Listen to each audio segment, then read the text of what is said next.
tertarik ada satu iklan dalam TikTok ni, dia iklan untuk buffet Ramadan. Yang tukang cakap tu tak tutup aurat. Jemput datang berbuka puasa tempat kami ada sedia makan gini, makan begini, dia tidak tutup aurat. Sama juga kadang-kadang kalau kita pergi kat pasar Ramadan. Minta maaf saya sebut. Kalau tuan-tuan pergi ke pasar Ramadan, banyak-banyak pasar Ramadan kat mana tuan-tuan pergi, carilah tempat orang yang takut kepada Allah yang berniaga.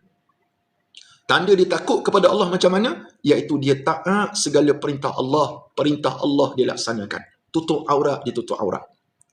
Jangan pergi kedai orang yang tidak menutup aurat. Minta maaf saya sebutlah macam Allah Subhanahu Wa Taala. Kalau pergi juga, kita pergi sambil beli dan kita nasihat tutup aurat. Kalau tutup aurat, saya datang lagi beli. Tak guna makanan dia sedap.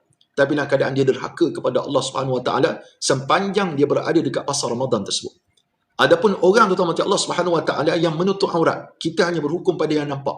Jangan pula ada yang menggunakan hadis Nabi SAW, Allah tak pandang pada rupa paras kamu, Allah tak pandang kepada harta kamu, Allah pandang pada hati kamu. Awak tengok je saya ni pakai macam ni, tak tutup aurat, seksi rambutnya, berperang sana, merah sini, hitam sana. Tak. Tapi hati saya baik, you all yang pakai tudung ni belum tentu baik. Yang tu tuan-tuan macam Allah SWT hujat tu kita tak boleh terima.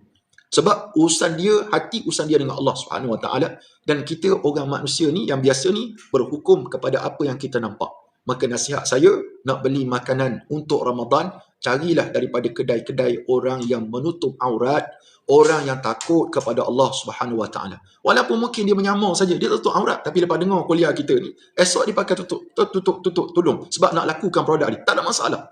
Yang penting dia mengikut perintah Allah Subhanahu Wa Taala untuk menjadi manusia yang benar-benar patuh kepada Allah. Sebab kita sedang berpuasa.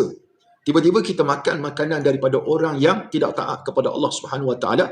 Apatah lagi kalau kita makan kedai orang kafir. Apa lagi kita makan kedai orang kafir? Umat Allah Subhanahu Wa Taala. Dia tak hidangkan babi, dia tak hidangkan arak, tapi yang masuk tu bukan agama yang sama dengan kita. Sedangkan kita nak buka puasa, kita taat kepada Allah Subhanahu Wa Taala, maka belilah kedai yang orang yang ahlu millah ataupun agama yang sama dengan kita, sebab dia satu istifadah yang betul. Maka terima kasih Allah Subhanahu Wa Taala.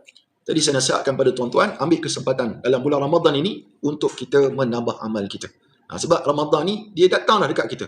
Ramadanun tajalla wa btasama. Ramadan datang dengan senyuman, dia datang jumpa kita. Tuba lil abdi idza ghatanama. Maka beruntunglah bagi seorang hamba itu idza ghatanama, bila dia merebut peluang-peluang yang Allah SWT berikan kepadanya. Maka terutama Allah Subhanahu Wa Taala sekalian, ingat Ramadan ni bulan untuk ibadah kepada Allah. Jangan kita rosakkan Ramadan dengan perkara-perkara mungkar. Jangan kita buat satu perkara-perkara yang mendatangkan natijah yang dosa besar kepada kita. Dan rebut peluang terbaik. Waktu malam, fokuskan ibadat kepada Allah Subhanahu